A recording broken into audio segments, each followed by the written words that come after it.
I feel good, you look great, I like you, I can't wait. A first time, a first date, you're so fine, I'm so late. You sip wine. Halo semua, salam sejahtera Malaysia, tuan-tuan dan puan yang saya amat hormati. Terima kasih kerana terus setia dan bersama di dalam channel ini. Baru-baru ini kita digemparkan dengan kes ataupun satu lagi berita panas berkaitan dengan video adun bincang rasuah yang melibatkan 8 adun. Ada juga yang tertanya-tanya, siapakah 8 adun ini? Adakah daripada kepimpinan kerajaan ataupun daripada kepimpinan politik? Kita nantikan saja apa yang akan berlaku seterusnya. Namun saudara-saudara, baru-baru ini SPRM pula dalam satu artikel yang dikongsikan melalui Malaysia Kini bertarikh 13 November, SPRM tahan warga Bangladesh bergelar datuk. SPRM menahan seorang warga Bangladesh bergelar datuk atas dakwaan memohon kuota pekerja migran bagi projek yang tidak wujud. Suspek yang juga pengarah syarikat didakwa membuat 2 permohonan kuota melibatkan 600 pekerja. 2 permohonan ini melibatkan pembayaran levy kira-kira RM650,000 dan RM460,000. Kata sumber SPRM seperti dipetik FMT. Sebelum ini, Malaysia Kini melaporkan sebuah agensi pekerjaan Bangladesh membuat laporan polis yang membabitkan 3 rakyat Malaysia didakwa menyamar sebagai wakil kerajaan terlibat dalam siasatan berkaitan pengubahan wang haram, pemerasan dan pemerdagangan manusia terhadap pekerja Bangladesh. Semakan Malaysia Kini mendapati ketiga-tiga individu yang didakwa menyamar sebagai wakil kerajaan Malaysia itu memegang gelaran seperti Datuk Seri, Datuk dan Doctor of Business Administration. Bagaimanapun, salah seorang daripada individu terbabit menafikan tuduhan itu kepada Malaysia Kini dengan syarat identitinya dirahsiakan.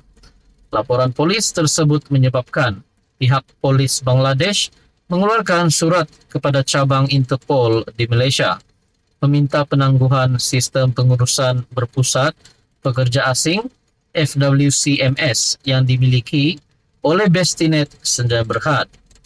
Polis Bangladesh juga memohon perintah ekstradisi terhadap pengasas Bestinet Aminul Islam Abdul Nur dan rakannya Ruhul Amin. Permintaan ini dibuat susulan dakwaan terhadap kedua-dua lelaki itu membabitkan pengubahan wang haram, pemerasan dan pemerdagangan manusia pekerja asing. Ini pasti satu lagi pendedahan daripada SPRM yang mengejutkan. Halo semua, salam sejahtera Malaysia, tuan-tuan dan puan yang saya amat hormati. Saudara-saudara, baru-baru ini kita terima satu berita yang cukup menggemparkan. Nak cakap rasuah, memang dari dulu kita sudah dengar banyak saja perkara yang berlaku melibatkan rasuah. Bahkan bukan saja melibatkan rakyat biasa, tetapi melibatkan kepimpinan politik. Dan yang terkini adalah berkaitan dengan pemimpin ataupun yang memegang jawatan tertinggi bagi negeri, mungkinkah menteri besar, mungkinkah ketua menteri. Yang pasti 8 adun yang viral baru-baru ini berkaitan dengan video bincang rasuah. Persoalannya, siapakah adun ini? Adakah mereka memang benar-benar menteri besar ataupun ketua menteri ataupun memegang jawatan yang tertinggi di sebuah negeri? Dan persoalan seterusnya, di negeri manakah perkara ini berlaku? Saudara-saudara, ada satu artikel yang menyebut nama Ketua Menteri Sabah. Dalam satu perkongsian daripada Malaysia Kini, nak cakap Ketua Menteri Sabah terlibat, kita tidak boleh cakap begitu. Tapi dalam satu perkongsian daripada Malaysia Kini, lagi pendedahan, saya Ketua Menteri, kamu CEO. Video tambahan itu tidak termasuk 8 video dakwaan perbualan rasuah melibatkan 8 adun. Perkongsian daripada Malaysia kini, dalam perkembangan terbaru dakwaan skandal rasuah, seorang pemberi maklumat mengeluarkan video tambahan. Di samping 8 video perbualan rasuah melibatkan 8 ahli politik, menurut pemberi maklumat itu, video itu dikeluarkan untuk perhatian Yang di-Pertuan Agong Sultan Ibrahim. Saya mahu serahkan semua bukti kepada tuanku. Saya tidak tahu bagaimana. Oleh itu, saya keluarkan video ini melalui media, katanya. Video itu menunjukkan bekas Ketua Pegawai Eksekutif Sabah Mineral Management Sdn Bhd John T. Enggihon. John T. Enggihon menuduh Ketua Menteri Haji Jinor menyalahgunakan kuasa. Menurut pemberi maklumat, video itu direkam pada 1 Oktober dengan persetujuan Enggihon. Saudara-saudara, kalau benar perkara ini sampai ke tahap yang amat serius sehingga kes mahkamah, dan kalau benar mana-mana ketua menteri di Malaysia ini, mana-mana adun di Malaysia ini yang terlibat dengan kes ini, adakah dengan ini mereka akan serta-merta dipecat? Darjah kebesaran yang mereka ada hari ini akan ditarik balik. Dan apa pula nasib kepada yang mengeluarkan maklumat ini? Menurut pemberi maklumat itu, video itu dikeluarkan untuk perhatian Yang di-Pertuan Agong Sultan Ibrahim. Mungkinkah tidak selamat lagi bagi pemberi maklumat itu pada hari ini sehingga ada berita yang di mana beliau perlu diberikan perlindungan oleh SPRM kerana telah membuat pendedahan ini. Kita nantikan saja apa akan berlaku seterusnya.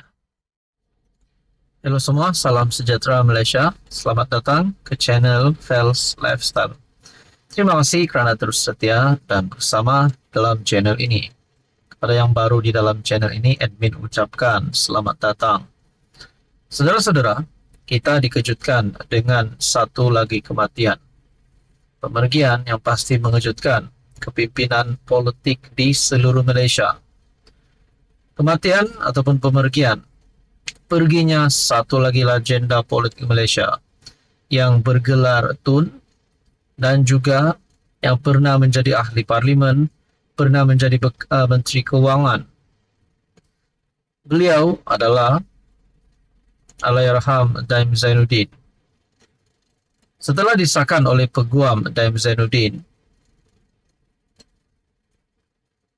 ini adalah respon ataupun antara kenyataan awal Tun Mahathir.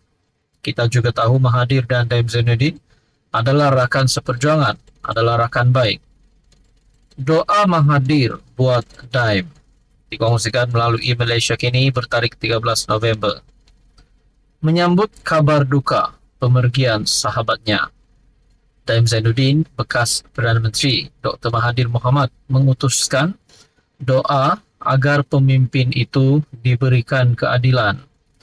Dalam hantaran ringkas melalui media sosial pagi ini, Mahathir jelas menunjukkan rasa kecewa atas apa yang berlaku ke atas Allahyarham Daim. Ya Allah, adililah Daim berasas keadilan. Berilah tempat kepadanya di akhirat sebagai pejuang bangsa. Saya hanya mampu berdoa. Akan kita bersama kembali di masa tertentu. Amin ya rabbal alamin, katanya. Terdahulu Malaysia Kini melaporkan bekas Menteri Keuangan berusia 86 tahun itu meninggal dunia di Hospital Asunta di Petaling Jaya. Peguam Daim Gurdial Singh Nijjar mengesahkan perkara itu. Allahyarham yang bermula sebagai tokoh korporat sebelum dibawa masuk menyertai politik oleh Mahathir itu meninggalkan seorang isteri, Naimah Abdul Khalid, dan 5 cahaya mata. Daim pertama kali dilantik menjadi Menteri Keuangan pada 1984. Mahathir yang menjadi Perdana Menteri ketika itu. Dia berkhidmat dalam kabinet sehingga 1991. Hubungan akrab di antara kedua-dua mereka sekali lagi terzahir apabila Mahathir semasa menjadi PM buat kali kedua pada 2018 melantik Daim sebagai pengerusi Majlis Penasihat Kerajaan. Mahathir berkata, dia kehilangan sahabat yang berjuang bersama-samanya untuk bangsa, negara dan agama. Saya sedih tidak terhingga. Sepatutnya dia disanjung kerana sumbangannya kepada perjuangan. Tetapi di akhir hayatnya, dia diherdik tanpa sebab. Tanpa sebab kerana dendam. Inikah balasan yang menimpa kerana dendam, katanya. Mutakhir ini, Daim menjadi perhatian selepas SPRM memulakan siasatan ke atasnya berhubung dakwaan rasuah dan pengubahan wang haram. Dia turut didakwa mahkamah atas kegagalan mematuhi notis SPRM untuk mengisytiharkan aset meliputi 38 syarikat, 25 bidang tanah dan hartanah, 7 kenderaan mewah dan 2 akaun dana pelaburan. Pada Disember tahun lepas, SPRM menyita Menara Ilham, sebuah bangunan komersial bernilai tinggi miliknya. Naimah turut didakwa di mahkamah atas dakwaan serupa. Manakala LHDN mendakwa dia memiliki tunggakan cukai berjumlah RM313 juta. Sudah pasti apa yang menimpa keluarga Daim Zainuddin ini berkaitan dengan siasatan SPRM. Kes mahkamah ini tetap akan diteruskan. Namun saudara-saudara, sudah pasti berita duka cita ini paling dirasai oleh istri kepada arwah Daim Zainuddin.